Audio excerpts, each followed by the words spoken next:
I decided to save chapter 6 about the international economy until after the second midterm. So I'm going on to chapter 7. Now, the most important ideas about unemployment in the labor market, from my point of view, are the ideas that I talked about in the lecture you've already seen about why we want more jobs, the three wedges. And so the purpose of these slides is, number one, to reinforce some of those messages, and number two, to just give you a little bit of extra background about unemployment in the labor market. So we'll learn about the natural rate of unemployment, why it isn't zero, what it means, what causes it, understanding its behavior in the real world. If you think about what I was talking about and why we want more jobs, some of these issues about imperfect competition were pretty important. So let's do a clicker question or two about that. So if marginal cost is greater than marginal revenue, what is a firm with some monopoly power likely to do? Okay, raise its prices with a consequent reduction in quantity sold, raise its prices with an increase in quantity sold, lower its prices with a reduction in quantity sold, or raise its prices with an increase in quantity sold, or the firm has no need to adjust anything in order to maximize profits. So stop the video for a minute, answer that question. Okay, so remember, marginal cost equals marginal revenue is the condition for having adjusted prices to the correct level. If marginal cost is greater than marginal revenue, it's costing you more to produce an extra unit of your output than what you get in extra revenue. So you'd actually like to sell less, then you reduce your costs by more than you reduce your revenue. So you definitely want to reduce quantity, and the way you do that is by raising your prices, and that is answer A. Now, notice in this case, the firm is controlling its price and is facing an unchanging situation otherwise, and therefore it's moving along the demand curve. Therefore, the quantity goes the opposite direction of the prices. Okay, now, second question, second clicker question. Suppose marginal revenue equals marginal cost for all firms, but average cost is greater than price. What is likely to happen in an industry? Entry, exit, raising of prices, lowering of prices, or it could be a steady state equilibrium. Stop the video for a minute, decide on your answer. Okay, in this case, marginal revenue equals marginal cost, so there's no particular tendency for price to change until it's driven by this other thing. But with average cost greater than price, profits are negative. Remember that price is the same thing as average revenue. And if average cost is greater than average revenue, you've got negative profits. So firms will exit. Okay, another clicker question. If a firm enters an industry, what is likely to happen to returns to scale and the desired markup ratio for the typical firm? Both go up, both go down, a degree of returns to scale goes up, desired markup ratio goes down, degree of returns to scale goes down, desired markup ratio goes up, no effect. Again, stop the video, think of your answer. Okay, let's think this through. So if you have more firms, you're likely to have more competition, which should reduce the markup ratio. And also, if you have more firms, that's going to be going to probably steal some business from the typical firm. Therefore, its quantity goes down. And if the quantity a firm produces goes down, typically the degree of returns to scale goes up, because at a lower overall quantity, the fixed cost is going to be more important. I am thinking of a fixed cost plus constant marginal cost. So if you put those together, more competition makes markup ratio go down. More competition also makes returns to scale go up because the quantity goes down. So let's see, markup ratio goes up, degree of returns, markup ratio goes down, degree of returns to scale goes up. That is answer C, I believe. All right. Okay, now one thing I've talked about a little bit, but I want to emphasize again, is that unemployment itself exists because of increasing returns to scale. If there were constant returns to scale, what does that mean literally? That means one-person firms would be just as efficient as larger firms. So people could do just as well being self-employed as by getting a job from someone else. Notice that the degree of returns to scale is equal to average cost over marginal cost. Here I'm just talking about the, now I'm reminding you of the identity, but returns to scale is average cost over marginal cost. Imperfect competition can be measured by price over marginal revenue. In the long run, with free entry and exit, average cost over marginal cost equals price over marginal revenue. I've talked about this a little bit before, but let me emphasize it again. There is evidence for imperfect competition. Firms set prices, which means they must have a downward sloping demand curve. Firms advertise and do other marketing, which makes sense if price is above marginal cost. If you can exert some effort, pay some money even, and get your demand curve to shift out, that can be worthwhile as long as you don't pay too much for the advertising or other marketing. A third bit of evidence for imperfect competition is that we know people don't all switch from one product to another when the substitute's price falls a little bit. That's direct evidence that the price elasticity of demand is wow, this makes no sense. Is the price elasticity of demand is less than infinity. Very annoying. Here, let's change this. All right, I think I fixed it. Okay. Price elasticity of demand less than infinity, not less than 1.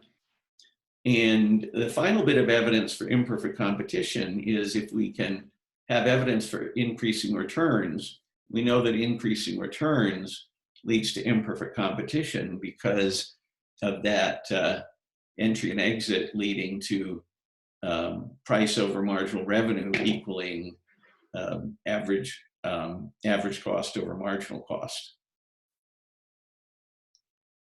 Okay, evidence for increasing returns to scale.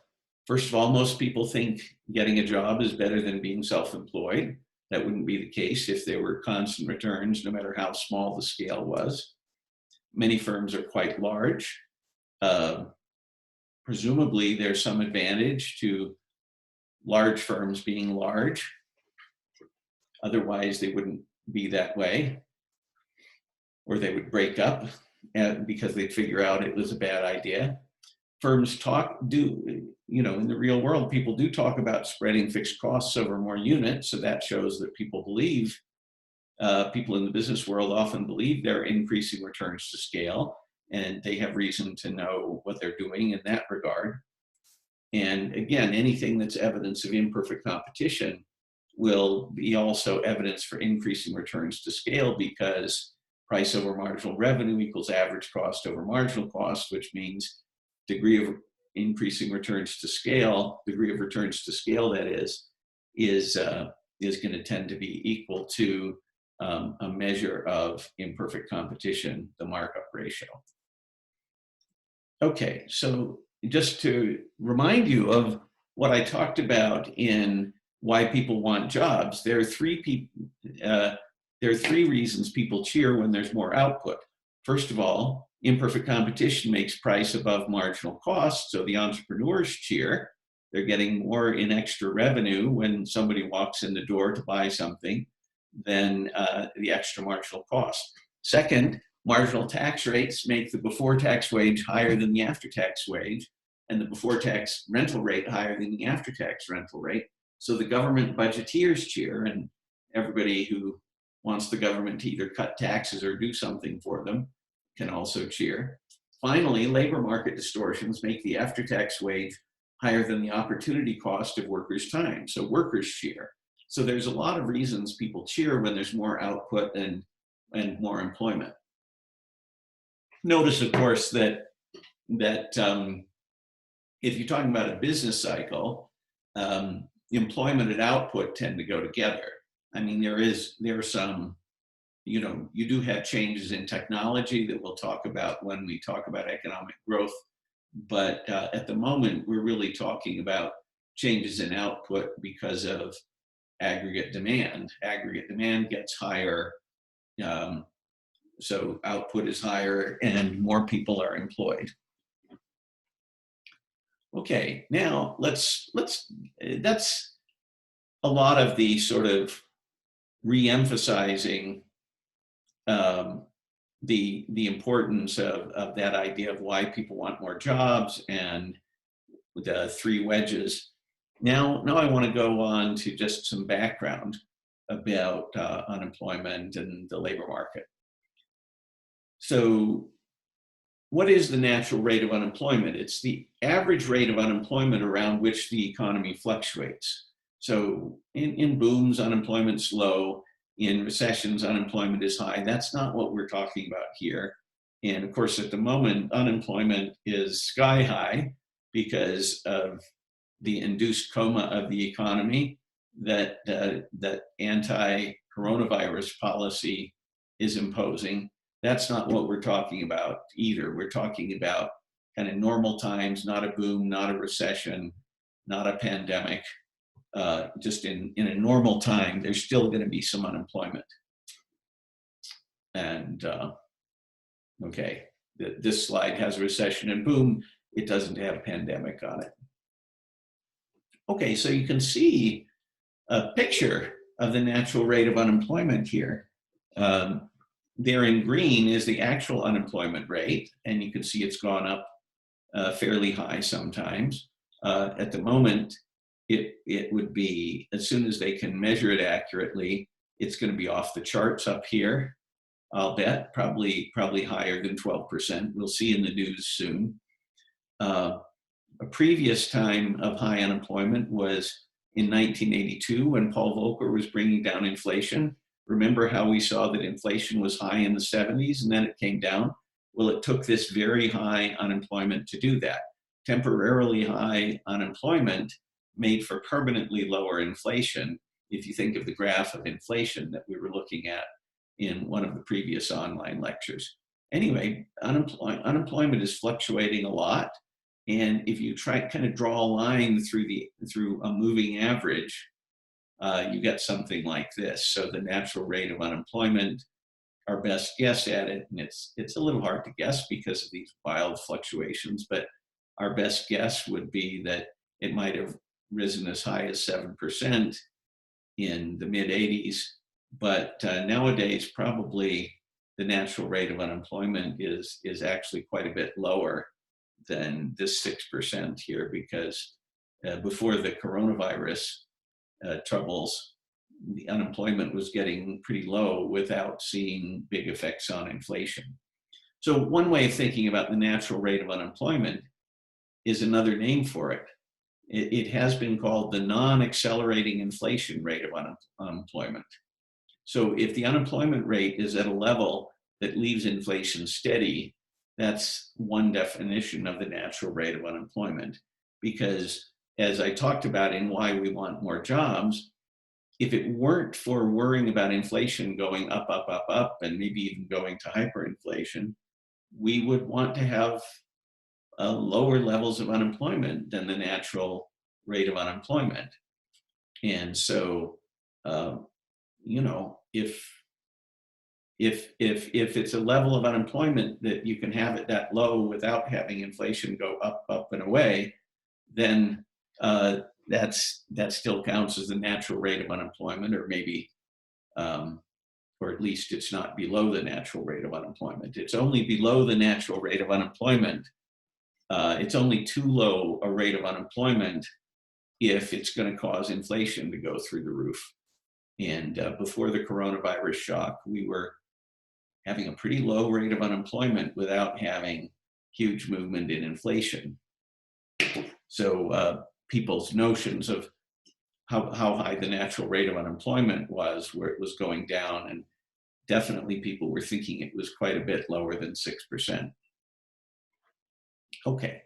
Now, in the lecture on why we want more jobs, I talked about job search a little bit. Let's talk about that a little bit more. Frictional unemployment is caused by the time it takes workers to search for a job. This occurs even if wages are flexible and there are plenty of jobs to go around. It's still important for people to find the right job, not just any job. Workers have different abilities and preferences. Jobs have different skill requirements. Geographic mobility of workers is not instantaneous. Sometimes the jobs are in the big city and the people are in the country, or less often vice versa, but I'm sure it happens occasionally vice versa. So you have, it takes a while to find the right job. And when you graduate, you are likely to go through a period of time where you're really trying to find the right fit of a job. The first job you get after you graduate may not be the right job for you in the end. It's, you make your best guess, you try out the job, but once you're actually in the job, you learn a lot more about it and whether you like it or hate it. And, there's always the danger that the grass is always greener on the other side of the fence. But there are many people who switch jobs and do find a job that's a better match. You may get lucky and get a perfect match the first time, but it's not unusual to have to switch jobs a few times to get the right fit. And every time you switch a job, you're likely to have at least a few weeks worth of unemployment. And it's not just a matter of there being a good match in existence, you've got to find it. And that can be difficult. Okay, second source of unemployment is sectoral shifts, meaning a change in the composition of demand among industries or regions. An example is technological change creates more jobs for repairing computers, fewer jobs for repairing typewriters. There's probably a few people in the country who still repair typewriters, but that's a very niche kind of job. Not very many of those jobs available. New international trade agreement might increase demand in the export sectors, decrease demand in import competing sectors. Of course, with the kind of tariffs that President Trump has imposed, it's mostly been in the reverse area, less demand in export sectors, more demand in import competing sectors, although I don't want to exaggerate the effects, but there's probably been some effect in that direction. Anytime you're trying to switch people from doing one thing to another, you can get frictional unemployment. As people, they lose one job, maybe there's another perfectly good job available for them elsewhere, but it's going to take them some time to find it. Okay, let's look at some history about structural change. I've emphasized this many times. It used to be that, even further back, agriculture was the big thing. But back in 1960, you can see services are already pretty big, but manufacturing is still 28%. But in 2012, manufacturing had shrunk from 28% to 13%, and you see a continued growth in services. And of course, as I've emphasized many times, services is all kinds of strange things. So it's it's not, it's only a tiny bit of it is like getting a haircut. There's finance and real estate and all kinds of things. We've looked at that before. More examples of sectoral shifts. The Industrial Revolution led to an increase in manufacturing, and agriculture declined in importance. We got better at agriculture, so fewer people could make enough food for everybody. But we wanted things. Of course, now we're getting enough things, and manufacturing is shrinking.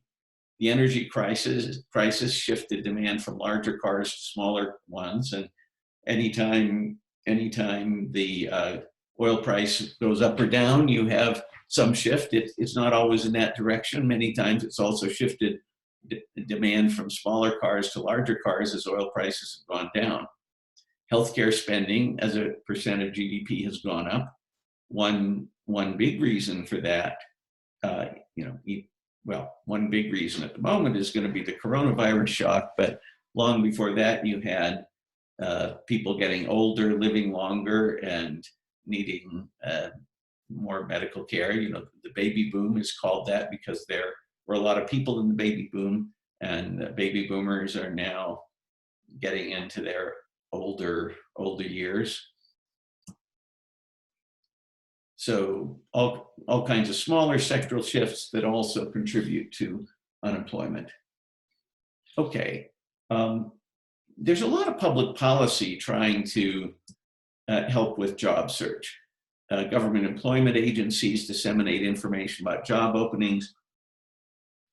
Of course, some of this has been overtaken by technology, and the privately owned websites might do a better job, but the government, at least historically, has tried to help with job search. There are public job training programs trying to help workers displaced from declining industries get skills for jobs in growing industries. Evidence about the effectiveness of these programs suggests they're not super effective. They might help a little bit, but the optimists were a little bit disappointed with the relatively meager effects of these programs. It's tough. Unemployment insurance is not to help people get a new job, but to make things easier for people until they do get a new job. Now, interestingly enough, the unemployment insurance program is being relied on quite heavily to buffer the coronavirus shock. So we're using it in a huge way at the moment. So how does it work? Unemployment insurance pays part of a worker's former wages for a limited time after the worker loses their job. Now, unemployment insurance increases frictional unemployment because it reduces the opportunity cost of being unemployed, and therefore the urgency of finding work. There have been actually huge amount of research on this. The longer a worker is eligible for unemployment insurance, the longer the average spell of unemployment. But that doesn't mean unemployment insurance is a bad idea. In addition to giving somebody resources to live on, by allowing workers more time to search, unemployment insurance probably leads to better matches between jobs and workers, which leads to greater productivity. It's a good thing for people to find the job that they're a good fit for. So obviously there's a trade-off. If you there's certainly some level of generosity of unemployment insurance that would make unemployment too attractive and make unemployment shoot way up. But at the levels of unemployment insurance in the United States, probably the unemployment insurance is doing a pretty good job of helping people out, helping them find a better job while having a measurable but not too serious effect on making people be unemployed for longer. Notice that this also says that a higher unemployment rate isn't always bad. If it's a higher unemployment rate because people are searching more carefully for a good fit, that could be an okay thing. Okay, now let's talk about unemployment from real wage rigidity. I just threw down the demand curve for labor. There's a supply curve for labor. if the wage can adjust to whatever it needs to be, you get equilibrium at the intersection. But suppose there's a rigid real wage higher than that. For some reason, the wages aren't adjusting, then the amount of labor willing to work is going to be higher than the amount of labor hired, and there aren't enough jobs to go around. So the minimum wage ends up looking like this. Union wages end up looking like this. If there's anything that inhibits the wage from going to where it needs to be, it can look like this. And now, in the real world, things aren't quite as stark as this. So one of the things that could happen is if you had a rigid real wage higher than the equilibrium real wage, the firms might say, oh, let's just make people work harder, and we'll ride herd on them, get them to work harder until their productivity is up to the level of the real wage. So reputedly, this is the sort of thing that Amazon does. So Amazon, has wages that would otherwise be above this intersection, but they tell people, look, you got to work really hard for us in the distribution centers. Some horror stories about that, but at any rate, they're trying to get them to work hard enough to, rather than bringing the wage down to the marginal product, they're trying to bring the marginal product up by just saying, you guys have to work really hard. The cost of extra effort, and the extra effort is costly in terms of utility, but at that cost of extra effort, they get this high wage, and they have an appropriately high marginal productivity of labor. So anyway, this isn't the only thing that can happen. Mankiw is acting as if the effort per hour is not a variable that can move around. If it can move around, it's a little tougher to draw it with a graph this simple. But I suppose you could think of it as they force the workers to work harder. That brings up the demand curve for workers that are working that hard is higher. Complicated story, but a realistic one. But anyway, if you didn't have effort per hour go up, you'd have more people willing to work than the amount of labor that would be hired, because the firms are only willing to hire up to the marginal product of labor. And remember, if we're sophisticated, that would be the marginal cost product of labor in the short run. In the long run, that's going to be equal to the marginal revenue product of labor.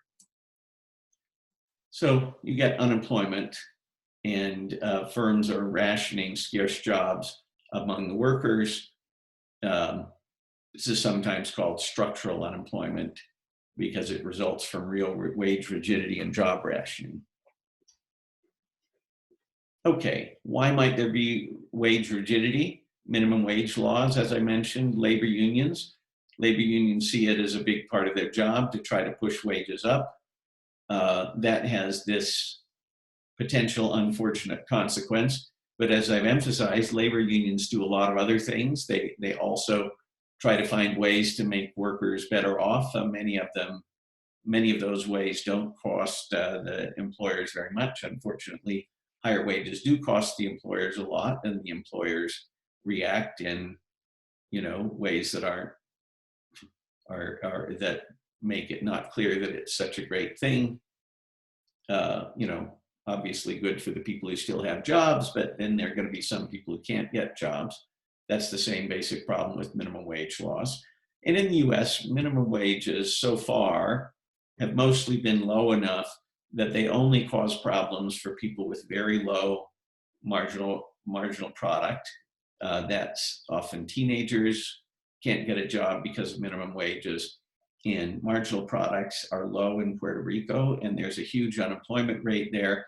That's because they have a really, really inappropriately high minimum wage in Puerto Rico, namely the same minimum wage as in the rest of the US. If Puerto Rico could have its own lower minimum wage, maybe minimum wage wouldn't cause such a high unemployment there.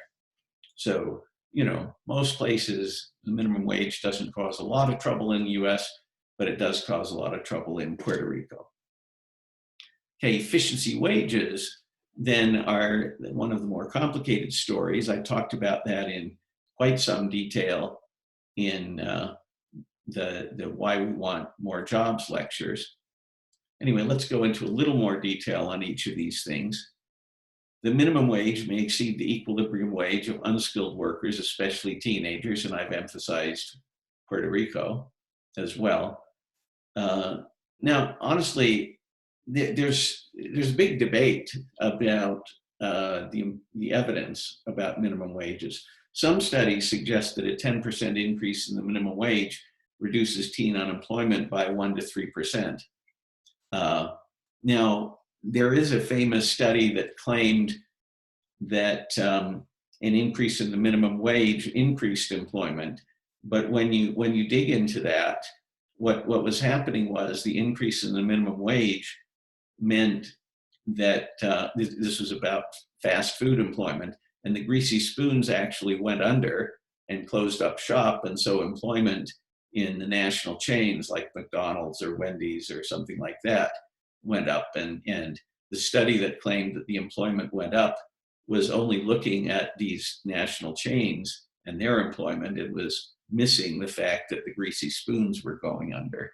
So anyway, the empirical evidence, looking at the data about the minimum wage, is a very highly contested area, partly also because this is one of the most politicized pieces of economics of all. You know, it's a place where there's always the danger that people's political views will lead them to, you know, do their statistical work in a different way.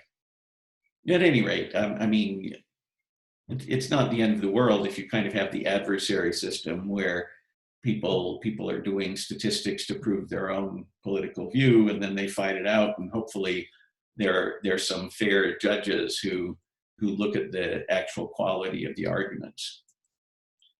Okay, now again, as I say, the minimum wage is pretty low in the US, and so it doesn't cause a lot of unemployment, only in certain pockets of the economy.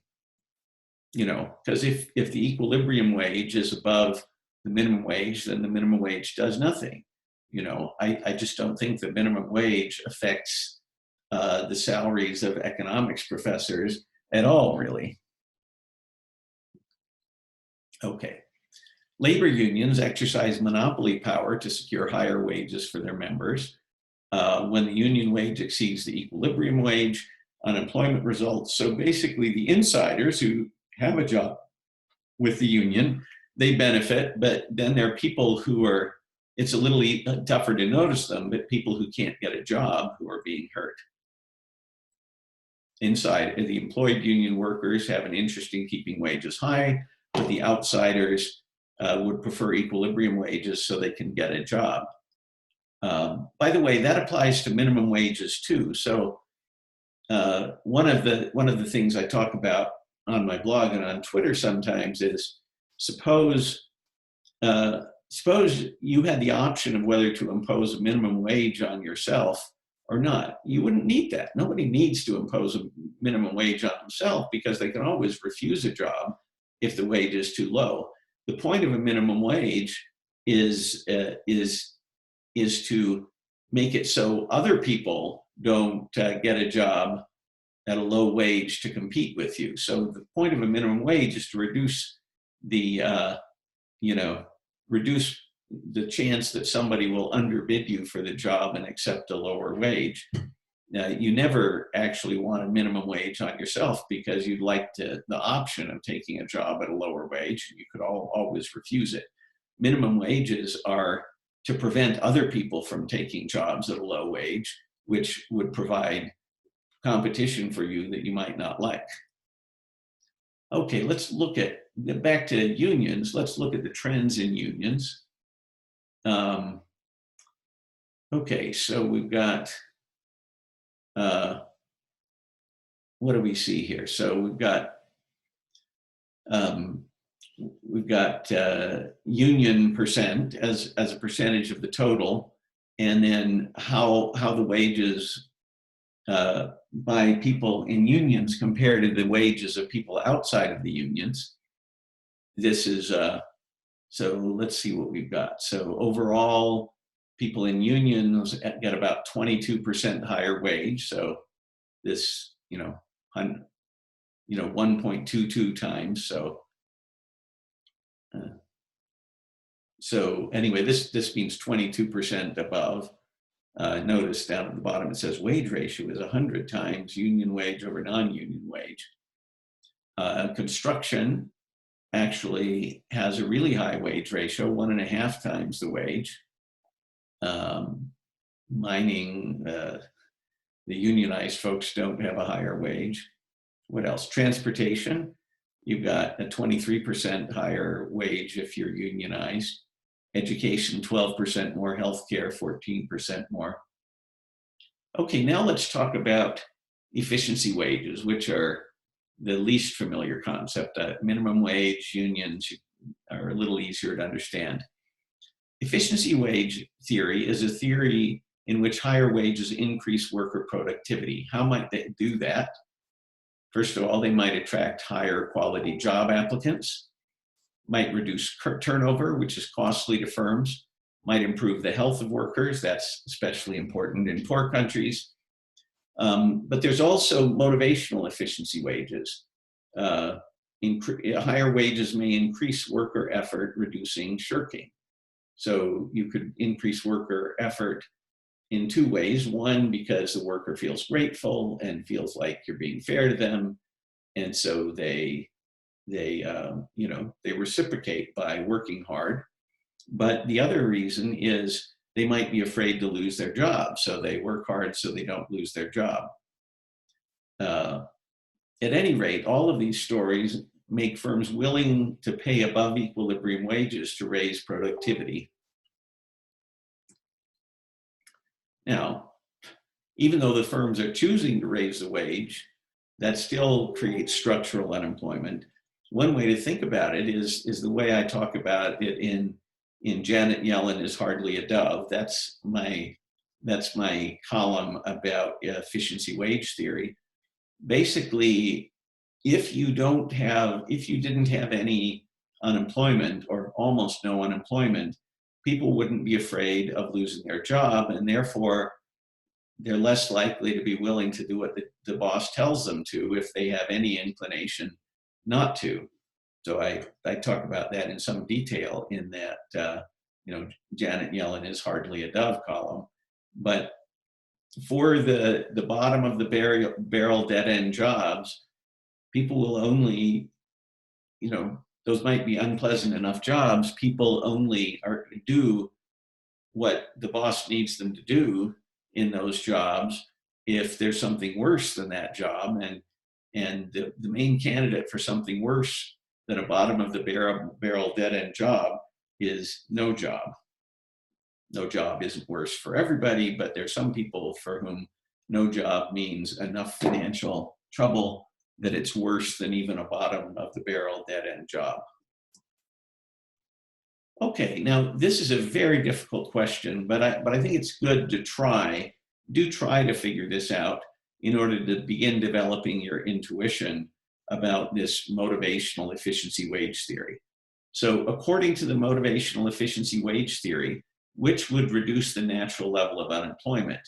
And just to give you a little background, if, unemployment, the fear of becoming unemployed is one way to motivate people.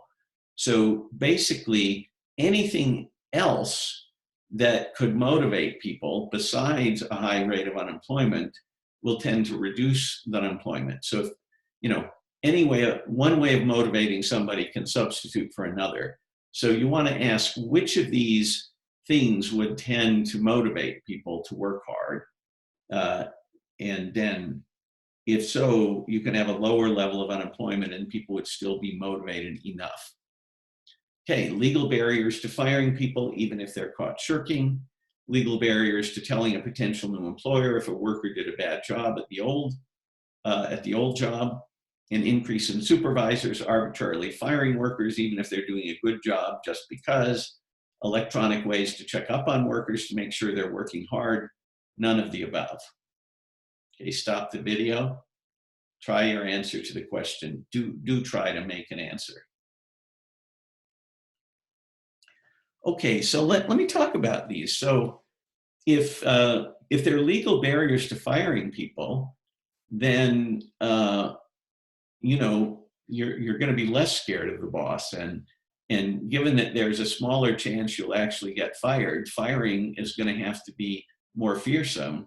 And firing being more fearsome basically means it's going to take a higher unemployment rate to motivate people. So if you make it harder to fire people, you're going to need a higher unemployment rate to motivate people. You go to B, if you say, actually, this is kind of true in the world, if you don't dare say, you know, John wasn't a very good worker because you might get sued by John's lawyer, that's going to make it, you know, tougher to motivate the workers. Because if you say, look, not only will I fire you, but I'll give, you know, I'll tell anyone who asks that you were a bad worker, that's more fearsome. So at any rate, I mean, you might want to do this anyway because you, but it will lead to a higher rate of natural unemployment. Okay, supervisors arbitrarily firing workers. Well, you know, here people would say, oh, why should I work hard? I'm going to get fired just as likely if I don't work hard, if I do work hard, as if I shirk. Well, so this is going to, you know, mean that folks are less well motivated, and you're going to need more unemployment. Like maybe they're slightly more likely to fire you if you're doing a bad job than if you're doing a good job. But this just muddies the waters and makes it harder to motivate people. So you probably wind up with a higher level of natural unemployment. Electronic ways to check up on workers. Well, that is going to be motivating workers. They can be caught quicker, so you can get by with a lower level of unemployment. So notice our intuition is it seems unpleasant to have employers riding herd on workers. But I just want you to understand that if employers have effective ways of riding herd on workers and getting them to work hard, like electronic ways to check up on them, that might make it possible to have a lower level of unemployment. So there's a silver lining that you wouldn't notice if you just looked at the surface of this seems unpleasant to have employers, you know, looking over the shoulder of workers. Okay, so anyway, answer D. Okay, let's look at how long people are unemployed. If you look at half of the people are unemployed longer, half of the people are unemployed shorter. You know, the median, you know, that's the median is there are as many people on either side. The median duration of unemployment is not that long. Here you see 5 weeks, here you see maybe 12 and a half weeks. You know, occasionally, you know, during the Great Recession, it got up to like 25 weeks, but more typical, it's like 10 weeks or less. But notice the average would be greater than the median because some people are unemployed for a very long time. Okay. You know, you can see what happened to the natural rate. It went up from 1960 to 1984, then fell from 1985 to 2005. It's probably fallen further recently. And again, we're talking about before the coronavirus shock. It's, you know, whatever it's doing now, I would not call that the natural rate of unemployment. Is very unnatural with, you know, the government intentionally shutting down big chunks of the economy to control the virus. Okay, why might you have these trends? Well, the minimum wage in, you know, nominal dollars has kept going up, but in you know, after adjusting for inflation, the minimum wage has actually been declining. So that decline in the minimum wage might explain some of these trends. The minimum wage was a bit higher in the 80s than later on, and although it was higher still in the 70s. So that's the trend of the minimum wage is at least somewhat the right timing. Union membership, what you can see is union membership has been going down. That it's possible that reduced the natural rate of unemployment. But you know, in the upswing of the natural rate of unemployment, union membership was going down during that period too. So it's like timing not so great. Sectoral shifts, you know, you've got movements in the price of oil. Boy, this is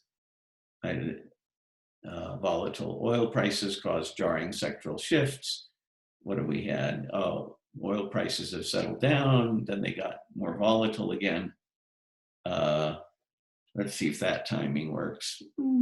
Timing works somewhat, you know, some disruptions with the volatile price of oil here. By the time you get over here, oil was quite honestly less important in the economy. Okay, what else? Well, when the baby boomers were young, they're still trying to find a good fit, so that would tend to push up unemployment. Baby boomers aged, they got settled into jobs, that should have lowered the natural rate of unemployment. So, you know, the age where a lot of people are, that's probably a pretty important effect.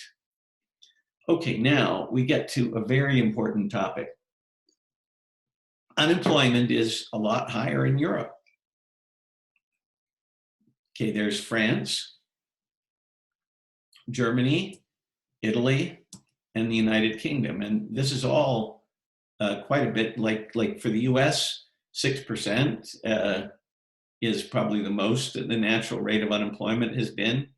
But here you see sort of persistent unemployment, more like 8 or 10%. What's going on? Well, you know, there are a lot of things that these countries are doing that are in the spirit of trying to push wages up and pushing wages up above the equilibrium level. There are also some people who think that that various policies that make it hard to fire people make firms reluctant to hire people as well, because they say, wow, if I hire this person, that's like a commitment for life. Okay. So let's look at some other things that might be contributing to this. Technological progress has shifted labor demand from unskilled to skilled workers. In the US, there's a big increase in the skill premium. That is, people with, say, a college education make more money. In Europe, the lower demand for unskilled workers is coupled with things like higher government benefits for unemployed workers and strong union presence, which both tend to push up the wages. And notice, you know, if unemployment is well compensated, then people will only take a job if the wage is enough higher than that. Now, also, unions, you know, if I were just talking about the United States, I could have almost omitted talking about unions because it's only 13%. But many other countries have a lot higher percentage of people who are unionized, 31% in the United Kingdom, 49% in Switzerland. Spain, it's almost 3/4 at 73%, Sweden, 91%, Germany, 61%, France, 92%, Greece, 65%. Unions are pretty darn important in many other countries. So don't think everything is always just like the United States. Okay, we're almost done. Let's do a quick summary of the chapter. We were interested in the natural rate of unemployment, which is kind of the rate of unemployment if you're not in a boom or a bust or a coronavirus crisis, but just relatively normal times, the long run average or steady state rate of unemployment. One thing it talks about in the chapter that I thought was kind of overkill in the chapter was talking about the rates of job separation and job finding. This is kind of accounting stuff, and it doesn't always really explain things because job separation and job finding aren't exogenous. But there is the interesting fact that when unemployment goes up, it's not typically because more people are getting fired. It's because it's harder to find a job. So it's not that in a recession job separation goes up dramatically. It's that job finding goes down. That I find kind of interesting, but there's a bit of overkill in the chapter on this. We talked about frictional unemployment. Takes time to match workers to jobs. That may be increased by unemployment insurance, but within a certain amount of that's not necessarily a bad thing because it gets people a better fit. If you got unemployment insurance that's as generous in Europe as in Europe, you might get more unemployment than you want. Structural unemployment can result from wage rigidity to a real wage above the equilibrium level that can be caused by minimum wages, unions, efficiency wages. I do hope you understand efficiency wages or try. I did my best to explain it in Janet Yellen is Hardly a Dove, so pay close attention to that supplementary reading. The duration of unemployment, most spells are short-term, but most weeks of unemployment are attributable to a small number of long-term unemployed people. So for the rate of unemployment, the few people who are unemployed a long time matter a lot. But if you personally get unemployed, don't immediately get alarmed because chances are you can find a new job relatively soon. Maybe not right now. The natural rate in the US rose from 1960 to the early 80s, then fell. We talked about some possible explanations. None of these is really a slam dunk. I think that demography, the aging of the baby boomers, is probably the biggest single explanation. European unemployment, hugely important. It rose sharply since 1970, probably due to generous unemployment benefits, strong union presence, and a technology-driven shift in demand away from unskilled workers. So you've got various forces that push up the wages for unskilled workers, but a reduced demand for unskilled workers. That's it, and thanks for listening, and stay safe, and I'll have more soon. Bye.